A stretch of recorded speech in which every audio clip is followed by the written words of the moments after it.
Hello, welcome to the program. I'm Lana Kay, and we have with us today two gals that write fascinating articles for the Whole Living Journal.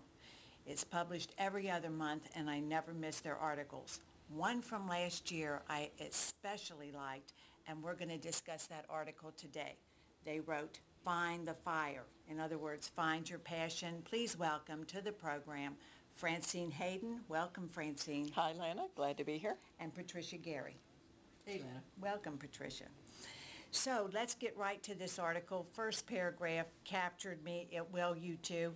If you could wake up tomorrow and be doing exactly what you've always longed to do and dreamed about, how would you go about this? Okay, so, many people can't answer that question, girls. They really can't. If you could wake up and you don't want any limitations. Absolutely none. Okay, so explain that, because that's what stops most people are those, I can't do it because you say be open to anything's possible. Well, the thing a lot of people do is they want the whole plan. They want it all written out. They don't want any choices. They want it just so they can just follow it. And that, of course, is not how miracles happen, not how magic happens, not how passion happens. You take a step. And then when you know you're on the right track, because the next 16 steps just become clear as a bell and you can just run down the path. So you're talking about take it slow, take one step, take and a it risk, starts try opening. something new. Right. Yeah. Not necessarily slow. The key is taking the risk. Getting people to take that first step is the key component. As you said before, when people think there's blockages and things, but usually when I ask people this question, the idea is if there were no limitations. Doesn't make any difference where you live. It doesn't make any difference. You could have as much money as you want. You could be in whatever kind of relationship. What would you be doing tomorrow morning?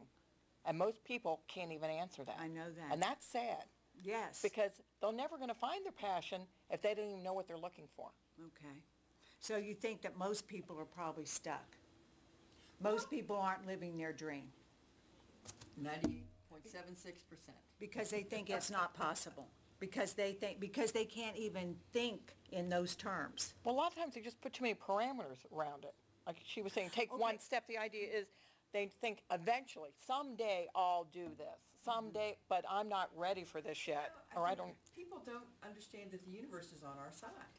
When we get excited about something, all kinds of coincidences happen. Things fall into place. Somebody calls and says, have you heard about this, when that was just what you were looking for? I mean, it happens all the time. And it was Goethe, I think, a German philosopher a long time ago, said that there is an energy in enthusiasm that makes things fall into place like that. That was 200 years ago, and it's still true. So they think, and we just think we need too much of a path. We can just start. Okay, let me say that something that I've thought about. Many of us are brought up to equate success with money, how much you can earn. And therefore, they don't think innerly in that deep inner spot that said, this is what I want to do. This is what they feel they should do to earn a big income. Right. But they're not being true to themselves. There's a big difference there. And so, I mean, do you see that? Well, look at the celebrities that are in the news for all the addiction, the Charlie Sheens, the Lindsay Lohans. These people are making mega bucks, and they're miserable. Well, they might not think they're miserable, but they're trying to bury themselves, in the alcohol, the drugs, and the partying, and that kind of thing. And, I mean, what was it Charlie Sheen said of himself? But, what drug are you on? I'm on Charlie Sheen. That's a drug. Well, his ego has completely went haywire. Okay, so let's now lead someone that's on the that's thinking, I do want to change. I do. How can they begin to say, this is what I want for myself? What are some steps that they could take to start to reach that potential that's inside of all of us? Well, we have lots of ideas about that, and we write an article in every issue, so there's always something like this. But first, just begin to think about, or when you wake up in the morning, say, what's fun? What makes me happy? What really gets me That's a key excited? Component. What makes me happy? All those kind of, anything. What makes me, turn off my brain for a while? What makes my energy get moving? What gets me excited? What makes me smile? Those are all indicators of where your passion is, and just take a step toward it, any step. Google a website, read about that. Buy yourself something online that will help you do it. Take any step. Doesn't matter which step. Doesn't have to be the perfect step. I think even for the people who are really into analysis, they have to have everything, all the steps. All What laid I'll out. tell them is write a list Yeah. of all the things that make them happy. And I say anything, like jumping in a mud puddle, eating chocolate cake, whatever. Put things on here, or being outside, and then try to find some activity or some career pursuit, whatever it is that you're after, that has the most things from the like column that would be satisfied in that particular thing, and then go for it. Even if that's not what you think you would want to do, if it's got 20 things you really love to do, then it can't be bad. That's right. That's right. And it's so rewarding. Many of you don't realize that this show that I produce is a public access show, and you're not paid for public access shows. This has been probably one of the most, I can't say the most, but one of the most rewarding things I have ever done, because it's me. So how did I begin to think about that? I like people. I get to talk to people. I like to talk. Anybody that's known me knows that. I like to talk. No. I get that aspect of it also. I booked it and research. I love to read. I love to think about things, and most of our shows help people. So I got the whole package. So while I'm not paid, and some people are just incredulous, you're not paid, then why do you keep doing it? And they, honestly, they don't understand that many things that bring great fulfillment and satisfaction, you don't have to be paid. So if you're thinking in line with what am I going to get out of it, I can't do it unless I'm going to get something out of it. I mean, right there is a roadblock. Well, that's the wrong. But you could get paid for it too. And if I You did could that probably, with, if you wanted to, but somebody, you have a vision where you're just doing it and you're not worried about that. Somebody else could have a vision where they need to get paid for it. They can manifest that too. that's yes. It's not to say, well, but you don't question yourself if you play golf. Right. That is your outlet. Well, this is the same. But if you do golf really well, could you Then not you make can- a profession out of it? Have fun. What do they say? The old idioms. If you love what you do, the rest will come. That's so true. And It wouldn't be an idiom. It wouldn't be something said over and over again unless it had a truth behind it. Yes. And I think that empowering our young people, when I was young, people never talked about what is your potential, how do you feel about it, how do you feel? I mean, it was just go get a job and then start doing it. Well, and then and be show up secure. and show up. Right. That's right. Safety, Absolutely. security, right. Absolutely. But That's the kids don't care anymore. that's right. You They're can't free. make these kids work 80 hours a week. They go home, and if you don't like it, I'm gone. I mean, so I love that. I mean, we in some ways we really need to get out of their way and just let them go have fun and make happen what they want. Okay, well, and think about this, girls. If you feel bored, the truth is, you're probably boring. I hear so many people say, I feel bored. think that's a Oh, lot of life truth. is stale. What's the point? And really, all of those type people, when you think about it, they're boring. They're tedious. Absolutely, Yeah. absolutely. So that was just something I thought about. Okay, let's think about this. How do you feel? And I know you both love what you do. So think about this. When you're on purpose, or when you have reached this fire that you're looking for in your life, you want to jump out of bed. Sure you do. You have more energy. You're not tired. Well, just think of the word And you're fire. not sick. Right. You're not sick, and there's so many people that have really manifested that sickness. I agree with you, Pat. But don't you think even the sickness, part of that is inertia? You're bored, you don't know what to do. So rather than do anything, it's, stay here and do nothing. And what's that going to do? Your body shuts down. Yeah. And I think your mind gets stale, everything, because you're not exploring. I think with the modern age of all the electronics, the kids see, okay, no, what she told me, what grandma said isn't true anymore. I can do this, and I can go here, and I can explore this, so they don't feel limited, and they want to test the boundaries more. Okay, that's great. Now, they just had two key factors on 2 nights ago. The national news was the two keys to longevity: don't quit work and stay active. Well, it depends on how you define work. Like, I don't know if I'm certainly not going to retire and sort of stay home, but I'll change the kind of work I do. I'll change the way I want to go at things. But being active, I mean, to me, a vacation on a beach where I have to lay in the sun, that's torture. How can I like to be doing things. how can we promote change? Because isn't that, I mean, it's fear and change. I mean, both things. How can we promote people to say, like Pat just said, change is inevitable, and so many of us that we just don't want to change. Right, you have and to yet embrace we're so change. They're afraid. We're so unhappy where we are. Well, someone in the past, a close relative, said to me that the known evils were better than the unknown. And I just looked at her and said, I'm so sorry for you to feel that way. You'd rather stay in a miserable situation because you know the outcome rather than take a risk at something that might make you happy. But the universe is truly on our side. And really, if we're going for joy, the universe will help us get there. So all the coincidences are going to go our way. There's really nothing to be afraid of. It's much more dangerous to sit there and oppose change than it is to try every risk in the world. Mm-hmm. They're almost all going to work out for you, and the more you just sit there and get inward, life just kind of sinks like quicksand. People that were interviewed in the rest home said it wasn't what we tried that has us depressed, it's what we didn't. And now Regrets. It's too late. Right. And of course the bucket list was a great show about that. They were at the, but why wait till the end of the rainbow to try to fit it in? I mean, better late than never. But, it was really sad in a way too that, here we are at the end of the line, but at least they did go for it. Well, I know that my aunt, one of the best gifts I ever gave her was when she was 80 years old. I gave her a hot air balloon ride. Now, she never actually got to go on it because she came down with a relapse of cancer, which spread into, but she told anybody that would listen to her that she was going to go on a hot air balloon ride. And everybody said, oh my gosh, you're 80 years old and you're going to go up, and I wouldn't go up. And she goes, oh, I can't wait. She was so excited. How great. So that gave her something. Gave her hope, to think about. Right, feeling young, feeling alive, doing things that other people were afraid to do. Exactly. Mm-hmm. And there's a whole host of things out there, girls. There's, if you haven't, there's this dancing now, Zumba. Oh, Zumba, yeah. Zumba. I mean, I'm not real sure I can hold up, but I mean, I've seen them do it on television. There is take a course.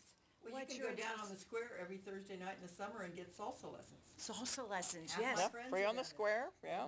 And Zumba, you can come, Milford has the band, it's actually called Zumba, and they have the trailer out in the street, and it closes down the street, and everybody, to me, it's like a kind of a salsa aerobics. Yeah. Yeah, it's very high-powered, yeah. Okay, no, we know we can't follow someone else's path. It has to be, we have Your to own. do that soul searching, don't But we? if there's something that somebody does that you think is cool, go try it. Mm-hmm. Because that's how you learn what your passion is. It's like that thing that says, that looks interesting. That's where you find your energy. Follow those little clues. And then you'll find out where you really want to go. And the key is don't be afraid to fail. That's some of the most amazing things that ever happened were through the failures. And people said, oh, well, that doesn't work, so I'm going to try it this way. And boom, they made amazing discoveries.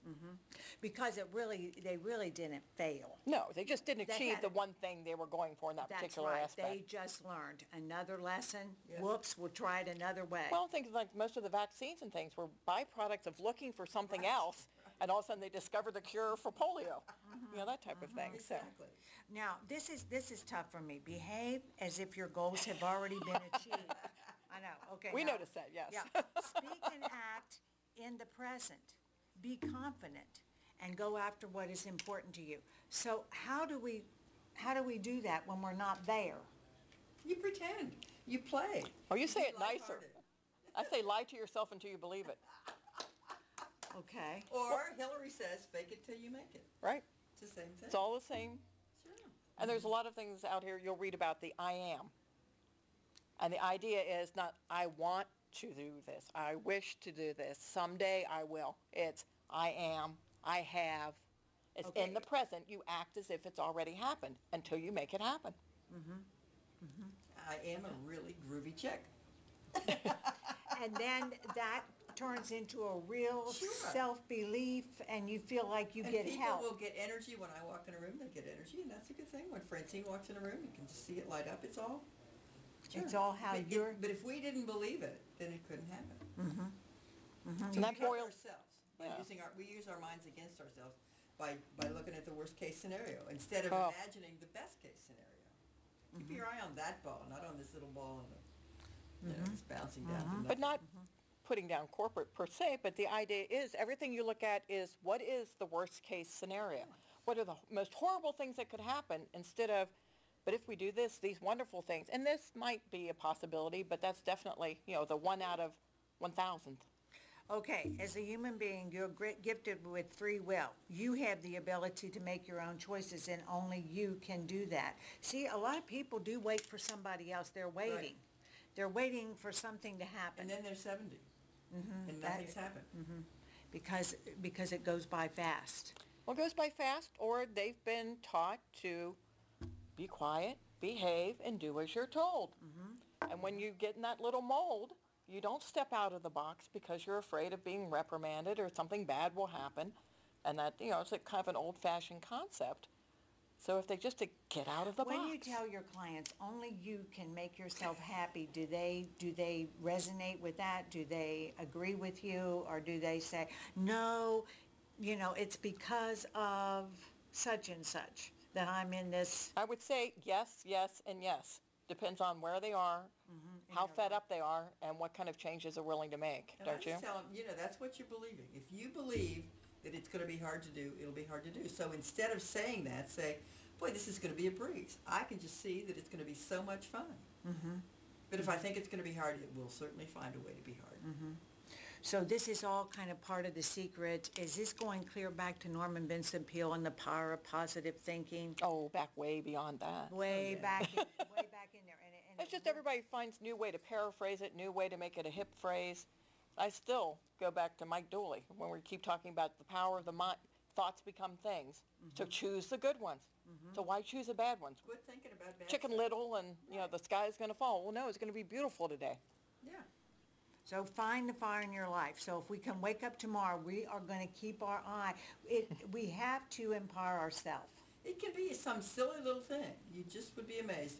And when you read about people like people who are writers, well, they were just kind of doodling away to keep themselves, you know, interested and not to be bored. They just started to write. Or poets, you know, just that same kind of thing. Or painters, you know, they just, it was a long rainy afternoon. They picked up the brush they hadn't picked up in 20 years. It happens all And the time. suddenly they felt that great feeling of, I'm happy. Well- I'm starting to feel good. But sometimes it takes, you know, we've got so many blocks in our way that we're so used to, you know, somebody's going to yell at me, somebody's not going to like it. Well, if somebody doesn't like it, I'll go find somebody who does. Can you Or give? just the idea of who cares if somebody else likes it. Right. If I like If this I like painting and it brings me joy, then I'm going to keep doing it. It doesn't have to please everybody else. That is so good, because there are so many naysayers, especially when Oh. you try Oh, yeah. to make changes, because unhappy people want you down there with Right. them, or family a lot of times sees you That's in the ways. key. Family sees you in ways that other people don't, and it's like, well, what are you doing? Well, I'm sure you find when you consult with a client, when you try to get them to make these changes, I usually tell them, you know, this isn't going to be comfort. You know, this is getting out of your comfort zone, and you may have, you know, a long-standing friend or a spouse or somebody who says, what's wrong with you? You're not the same old Lana. I like the old Lana. Bring her back. Well, no, you're changing. You're growing. Right. And that's your right. And that is fantastic. So we don't, when you said, it's if I like that painting, then I'm going to keep doing, you've got to become strong within yourself to propel yourself to really fulfillment Or just able to laugh. at know, it all. Just able to laugh and laugh at all the people who are going to tell you no and all. You can't. You know, And they when- aren't having as much fun as I am. Well, and I think before you take these steps, it's good to talk to someone, not necessarily that would give you false information that, to build you up, but no. certainly not for someone to tear you down. Someone you can really trust and depend on to say, do you see me? I see myself doing this, think I can, and definitely, I would think- explore it on your own. You don't really even have to have that other person's, because I'm sorry, sometimes you get into jealousy type things. Somebody would like Well, to they'll be say, doing oh, that. It's not practical. and they start raining on you. Practical Right. isn't near as much fun. You can do that. You can do so many different things. I mean, Google and Wiki are great online. You can learn so much about everything just with those two tools. And you can ask friends, but I wouldn't just ask one friend and pay a lot of attention. I might do No. a focus group of Right. friends, Let's all go to lunch and talk about this, and then just listen to what they say. And get that feedback. Yeah. And then go in, we're doing meditation, do On your own. or do your own readings or whatever, or, or go ask somebody you've never seen before what they think. I mean, there's a lot of ways to do it. But one person's opinion is never going to drive it. No. Because really, in order for you to accomplish anything, you have to be the person who is inspired. Yeah. And somebody else really can't inspire. They might say, oh, yeah, I'm sure you can do it, and that might get you over, if you have a slight confidence issue, get you beyond that. But in order for you to do the work and have the drive in order to accomplish, it has to be coming from you. She's right. When I did this show, I took the course that was offered, and I never really mentioned it to anyone. I had just needed an outlet so bad, and I thought, I can see myself doing that. I really can. I could see it before it really happened. There's the I key really there. could. I really Visionary. could. You have to be a visionary. And I took the course, and I was terrified because I, really had no journalism. It just seemed like it would work. I just could feel that And it this seems could like work. it has. And it has. And it really has worked out. It's given me great fulfillment. I don't know about, happy comes and goes, but it's been great fulfillment for me. And I know you made big changes, and you feel like... Oh, huge. I keep telling people now, 50 was the best year of my life. 3 months before I turned 50, I decided to stop doing what I've been doing because I thought I should. I was making good money, and I was happy that I had enough to spend, but I wasn't happy doing the things that I wanted to be doing. And so I basically quit. And for a Capricorn Virgo rising, it was horrendous because you always want to have one foot, Safe. something safe, and I could Solid. venture, try this. I was always doing 2 or 3 things at one time. But to finally take this and take it away, it was like, okay, now I'm out on the ledge. Gotcha. And it was like the best thing, Terrifying, but the best thing that ever happened, Pat. kind of like going on a roller coaster. Yeah. Yeah. You go screaming all the way, but oh yeah, let's do it again. Right. Now let's get on again. Pat, do you have a client or yourself that you can give us a little testimony about, make that change? Well, I have 2 lives, actually, because I do a lot of community development work, working with nonprofits and redoing neighborhoods, and I also have my spiritual work, teaching and doing readings, doing hands-on healing, that kind of thing. And just kind of balancing all that is a pretty good trick. And having people, because I think everybody knows that I do both of these things. So here I am in these very left-brain situations, and I'm a very right-brained person now, too. So it's just fun to kind of do that. And I think it kind of shows people that things are possible. You don't have to be defined one way. That's great. You can define yourself the way you want to. That's great. Well, we're almost out of time. You've been listening. This is Francine Haydon, Patricia Garry. They co-author Find the Fire from the Whole Living Journal, fascinating little publication every other month. I hope that you have gained some insight today and that you'll go out and fulfill your life on your terms. As always, be happy and keep smiling, and I'll see you soon.